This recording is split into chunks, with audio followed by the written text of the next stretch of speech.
Donc dans cette vidéo, je vais vous présenter 3 exemples de politiques monétaires non conventionnelles et les 2 dernières sont vraiment celles qui ont été utilisées beaucoup durant la crise Covid. Alors, la première politique monétaire non conventionnelle que je voulais vous présenter, c'est le guidage prospectif ou Forward Guidance en anglais. Alors, c'est une politique monétaire non conventionnelle qui va jouer sur les anticipations et sur les discours de la Banque centrale. En fait, ça va être la Banque centrale qui, avec ses discours, avec ses communiqués, va orienter les anticipations. Je vous donne un exemple. En fait, en ce moment, l'inflation remonte, on est plutôt autour de 4% dans la zone euro. C'est un peu au-dessus des 2% préconisés et souhaités par la Banque centrale. Donc les gens, ils s'inquiètent, ils se disent « Ouh là là, on est à une inflation qui est trop élevée, la Banque centrale, ce qu'elle va vouloir faire, c'est ralentir cette inflation et donc augmenter ses taux d'intérêt. » Donc les agents, c'est ce qu'ils pensent. Donc si on se dit que demain, la Banque centrale peut augmenter ses taux d'intérêt, je vais peut-être me dire « Ok, donc aujourd'hui, je vais moins épargner. » Pardon, l'inverse. Aujourd'hui, je vais plus épargner parce que ça se trouve, demain, je ne pourrai pas emprunter, ça va être compliqué, les taux d'intérêt vont être trop élevés, voilà, je vais épargner, donc je ne vais pas consommer aujourd'hui. Et les investisseurs peuvent se dire « Oh, dis donc, le climat est assez incertain, on ne sait pas ce que la Banque centrale va faire, je préfère ne pas investir. » Et en fait, rien que la pensée des agents à se dire que la Banque centrale peut demain remonter les taux, ça va créer des comportements, on va dire, assez négatifs pour l'économie. Donc, ce que la Banque centrale peut faire, c'est faire un petit discours, un petit communiqué, disant « Détendez-vous 2 minutes, vous inquiétez pas, on ne va pas remonter les taux soudainement. Cette phase d'inflation est certes compliquée, mais on va attendre, je dis n'importe quoi, 1 an qu'elle se calme, mais on n'augmentera pas les taux qui permettra de soutenir votre endettement durant cette année de reprise. » Voilà. Et rien que le discours de la Banque centrale, les agents vont se dire « Ah, ça va, tout va bien. » Voilà, et ça c'est un type de politique monétaire non conventionnelle qui joue sur les anticipations. Donc moi j'aime beaucoup celui-là, je trouve ça très intéressant et surtout qu'il repose énormément sur la crédibilité de la Banque centrale. Si la Banque centrale n'est pas crédible, donc si ton discours personne ne le croit, cette politique de forward guidance va être totalement inefficace. Ok, donc ça c'était la première politique non conventionnelle. Maintenant passons à la deuxième, le LTRO. Alors LTRO, donc c'est le Long Term Refinancing Operation, opération de refinancement de long terme. En fait, ça marche vraiment sur le même principe qu'une politique monétaire conventionnelle, dans le sens que c'est un taux d'intérêt qui va permettre aux banques de se refinancer, mais c'est un taux d'intérêt qui permet un refinancement de long terme. En fait, quand on emprunte à la Banque centrale, quand les banques commerciales empruntent à la Banque centrale à ce taux, premièrement, elles peuvent rembourser sur le long terme, je crois que c'est 3-4 ans à peu près, donc ça change un peu. C'est des montants qui sont assez élevés, c'est ça qui en fait une politique monétaire non conventionnelle, c'est des montants vraiment assez incroyables.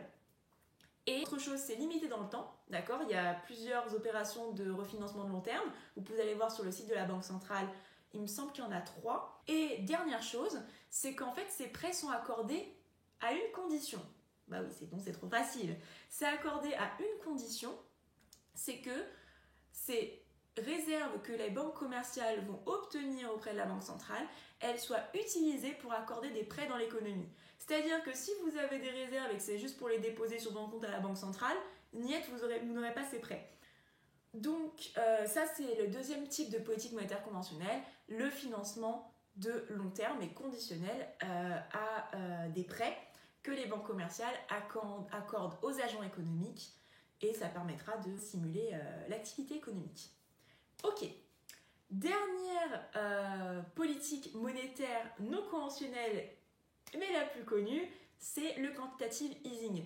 Mais je vais un peu l'actualiser en parlant de plans concrets de quantitative easing parce que le quantitative easing, c'est une catégorie de politique monétaire non conventionnelle, mais dans le quantitative easing, il y a plein de sous-catégories. Aujourd'hui, je vais vous parler de plans de quantitative easing. Donc déjà, juste petit rappel sur le quantitative easing. Le principe, c'est que la Banque centrale, donc la Banque centrale européenne, achète des titres ou des obligations d'État. Généralement, on connaît le processus avec les obligations d'État, mais achète des titres Et quand en fait la banque centrale achète des titres, notamment aux banques commerciales, déjà premièrement ça donne de l'argent aux banques commerciales. D'accord ? Quand la banque centrale achète des titres aux banques commerciales, ça veut dire qu'elle paye ces titres à ces banques, donc elles ont de l'argent. Et comme elles ont de l'argent, ça veut dire qu'elles ont plus de réserves et elles peuvent accorder plus de prêts. Premier effet.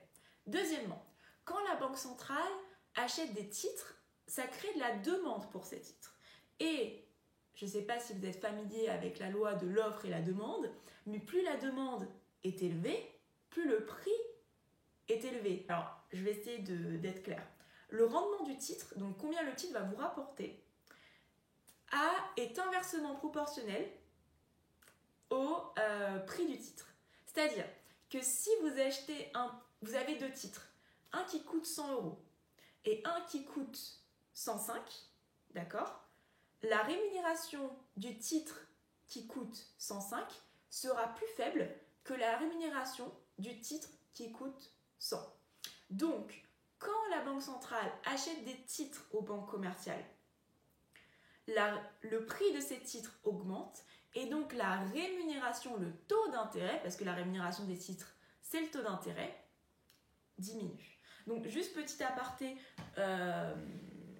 pour que ça soit vraiment clair, il ne faut vraiment pas confondre le prix auquel vous achetez ce titre et la rémunération.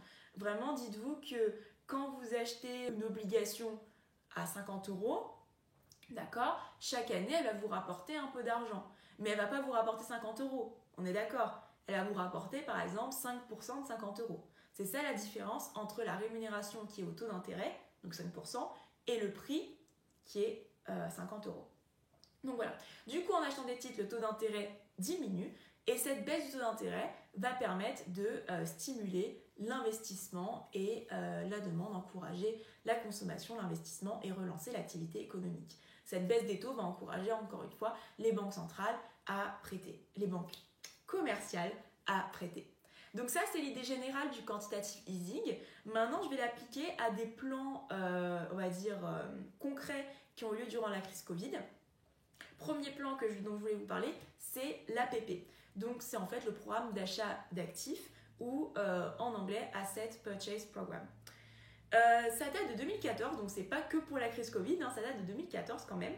Et durant ce plan d'APP, c'est la Banque centrale qui va racheter des actifs, des obligations d'État, mais aussi des obligations privées, d'entreprises privées, et aussi des titres adossés à des actifs.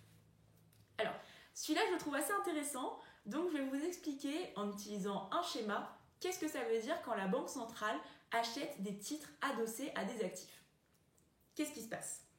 Alors, donc là, normalement, vous allez voir le petit schéma à l'écran. Donc, on voit le bilan d'une banque au hasard, une banque A, qui accorde un prêt de 100 €. Voilà, donc elle avait des réserves, elle accorde un prêt de 100 €. Sauf que ce prêt de 100 €, en fait, en soi, tout de suite, ça lui rapporte pas d'argent. Et ce que la banque veut faire, ce que la banque commerciale veut faire, c'est obtenir de l'argent avec ce prêt. Et elle peut. Elle peut, en fait, en vendant ce prêt, plus ou moins, à ce qu'on appelle une SPV. C'est une société spéciale, une sorte d'entité, d'accord, qui va recueillir des prêts. Donc, imaginons qu'il y ait plusieurs banques qui aient fait ce raisonnement, et donc 3 banques, imaginons, qui aient déposé leurs prêts qui ont vendu, entre guillemets, leurs prêts auprès de ce véhicule, on appelle, de cette SPV, de cette société. Donc, cette SPV a à son actif, 3 prêts. Donc, elle a le prêt 1, le prêt 2, le prêt 3. Ce qu'elle va faire, c'est qu'elle va casser chaque prêt, par exemple, en 3. Donc, c'est-à-dire que le premier prêt va être cassé en 3, le deuxième cassé en 3 et le troisième cassé en 3. Et avec ces 3 prêts cassés, elle va un peu faire une sorte de puzzle. Elle va créer 3 titres qui vont être composés chacun qui vont être composés de tous les prêts. Par exemple, le premier titre va être composé d'une partie du prêt 1, une partie du prêt 2, une partie du prêt 3. Le deuxième titre va être composé pareil, une partie du prêt 1, une partie du prêt 2, une partie du prêt 3, et pareil pour le troisième titre. Et en fait, en faisant ça, ce qu'on a fait, c'est qu'on a diversifié. En fait, on a baissé le risque, parce que si jamais il s'avère que le premier prêt que la personne qui a contracté ce prêt ne peut pas rembourser, c'est-à-dire que ce prêt perd toute sa valeur, et bien c'est pas grave, puisque le titre ne va perdre qu'un tiers de sa valeur. Parce que le titre est quand même composé du prêt 2 et du prêt 3. Vous voyez l'idée ? Donc ça, c'est vraiment... L'idée, c'est déjà de gagner un peu d'argent pour la banque commerciale, vous allez voir pourquoi, et de sortir le risque du bilan. C'est ces opérations qu'on appelle de titrisation qui ont été faites durant la crise des subprimes. Mais bon, il ne faut pas non plus les diaboliser, ça peut être très utile comme nous allons le voir dans cet exemple. Et ces titres que la société possède, elle peut les vendre à des investisseurs qui vont acheter du coup ces titres. Et quand les investisseurs achètent ces titres, la banque commerciale touche de l'argent. Et qu'est-ce qu'elle peut faire avec cet argent ?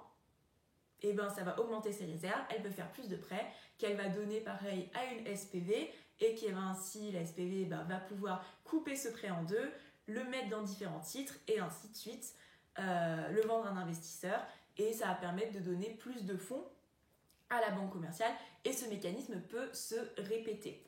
Et donc en fait, ce qui va se passer dans notre cas, c'est que l'investisseur, ça va être la Banque Centrale Européenne, qui va assurer ce rôle, si vous voulez, de refinancer, mais indirectement, à chaque fois les banques commerciales pour qu'elles puissent faire plus de prêts. Donc je sais que c'est pas facile ce mécanisme, mais franchement, si vous avez compris ça, vous êtes des boss et vous avez compris la crise de 2008. Donc voilà. Et donc ça, c'est le premier effet intéressant de cet Asset Purchase Program, de ce programme d'achat d'actifs. Deuxième effet intéressant, on appelle ça le rééquilibrage des portefeuilles. C'est la banque centrale qui va racheter des actifs, des titres aux banques, donc ça on l'a vu, ou peut acheter des titres à des particuliers en fait, à des agents privés. Et quand on achète des titres à des agents privés, ça leur fait plus de revenus, on est d'accord. Et donc qu'est-ce qu'ils vont faire ces agents avec ce revenu ? Ils vont peut-être l'utiliser pour acheter encore plus de titres. Donc ça fait qu'en fait, au départ, la banque centrale, elle a augmenté, parce qu'il ne faut pas oublier, quand la banque centrale augmente la demande pour un titre, il ne faut pas oublier ça, c'est toujours vrai, même dans l'exemple qu'on a vu tout à l'heure, ça augmente le prix du titre et donc fait baisser le taux d'intérêt, fait baisser la rémunération de ce titre. Et donc, en achetant ça à un investisseur, et l'investisseur privé ou l'agent privé utilisant cet argent pour faire une demande pour un autre titre, va faire augmenter le prix de ce titre et donc la rémunération de ce titre. Et peut-être que l'investisseur après va encore gagner de l'argent et donc après demander pour un autre titre qui a un rendement, apparemment plus élevé, mais en faisant augmenter la demande pour ce titre, ça va baisser le taux d'intérêt, baisser le rendement de ce titre, etc., etc. Et en fait, on appelle cet effet-là le rééquilibrage des portefeuilles, c'est-à-dire que même si la Banque centrale, au départ, fait ce programme d'achat d'actifs sur quelques titres, ça va avoir la conséquence de baisser le taux d'intérêt de façon générale dans l'économie. Et dernier effet, c'est l'effet de signal, c'est-à-dire quand on voit que la Banque centrale fait ses opérations d'achat d'actifs, on sait qu'elle a pour objectif de baisser ses taux d'intérêt, de garder l'inflation à 2%, donc ça rassure les banques que le taux d'intérêt va rester bas et que le financement va être possible pour eux sur une période un peu plus longue. Donc ça, c'est le premier cas de quantitative easing, mais on a vu qu'il y a plusieurs effets liés à une seule politique. Donc vraiment l'idée, n'oubliez pas, c'est que quand on achète un titre, ça augmente le prix de ce titre. Quand il y a plus de demandes pour un titre, ça augmente le prix de ce titre, mais fait baisser sa rémunération. Et ceci peut se généraliser dans l'économie, et ainsi les taux d'intérêt dans l'économie vont diminuer. Ok, donc ça c'est le premier plan, et le deuxième plan que je vais présenter, c'est le PEPP, donc le Pandemic Emergency Purchasing Program. Donc ça c'est juste en fait le plan de pandémie d'achat, le plan d'achat de pandémie, programme. Voilà, à peu près, c'est le plan de la pandémie, c'est le quantitative easing de la pandémie, on va dire. Mais donc c'est valable depuis 2020, pas depuis 2014 comme l'APP. Et ça va avoir le même principe, mais avec des critères plus souples. Parce que, oui, je ne l'ai pas dit, mais l'APP, en fait, a quelques restrictions. C'est-à-dire que, premièrement, Ce qu'il faut savoir, c'est que pas tous les actifs peuvent être achetés dans le cadre de l'APP par la Banque centrale. Il y a certains actifs plus sûrs qui vont être achetés. Deuxièmement, la Banque centrale ne peut pas racheter plus d'un tiers en fait de la dette d'un État en termes d'obligations. C'est pas possible. La dette grecque était exclue du programme. On ne pouvait pas financer des opérations avec taux d'intérêt négatifs. Donc l'Allemagne était, notamment la dette de l'Allemagne était aussi exclue. Et dernièrement, la quantité d'achat de dette en fait, d'un pays dépendait du capital que les banques commerciales avaient au sein de la Banque centrale. C'est-à-dire que par exemple, si la Banque de France par exemple, a beaucoup de capital auprès de la Banque centrale et que au contraire la Banque du Portugal a moins de capital, eh ben, la Banque centrale va pouvoir acheter plus d'obligations d'État en France, de la dette française, de plus d'un tiers, de la dette française et moins du Portugal. Alors que le PEPP, il n'y a pas ces limites de un tiers de dette, voilà, tu n'as pas ces limites, et la Grèce est inclue. Donc voilà, donc ça veut dire qu'en fait, ce qui est pratique, c'est qu'on peut acheter, pour la Grèce, je parle, la Banque centrale peut acheter les obligations d'État grec, et donc elle formule une demande forte pour ces obligations, ce qui va permettre au prix de ces obligations d'augmenter et donc au rendement de baisser. Le taux d'intérêt sur la dette grecque va baisser puisque la Banque centrale a formulé une forte demande pour les obligations grecques. Donc voilà pour cette vidéo sur les politiques monétaires non conventionnelles. J'espère que ce n'était pas trop long pour vous parce qu'il y avait beaucoup de choses à dire quand même. N'hésitez pas à revisionner cette vidéo car évidemment ce n'est pas ce qu'il y a de plus simple, je vous l'accorde. Mais si tout est clair pour vous, eh ben, vous êtes prêts pour les prochaines vidéos qui vont consister à décrypter le policy mix mis en place durant la crise Covid, qui va être vraiment, je pense, un sujet super intéressant. N'hésitez pas à me dire en commentaire si des concepts ne sont pas très clairs, si vous voulez que je fasse des vidéos spécifiques sur certaines idées, certains concepts économiques ou certaines politiques que vous voulez que j'approfondisse un peu plus. Et voilà, n'hésitez pas à mettre un commentaire, à aimer cette vidéo, à la partager, que sais-je. Et merci beaucoup pour votre écoute. À la prochaine. Au revoir.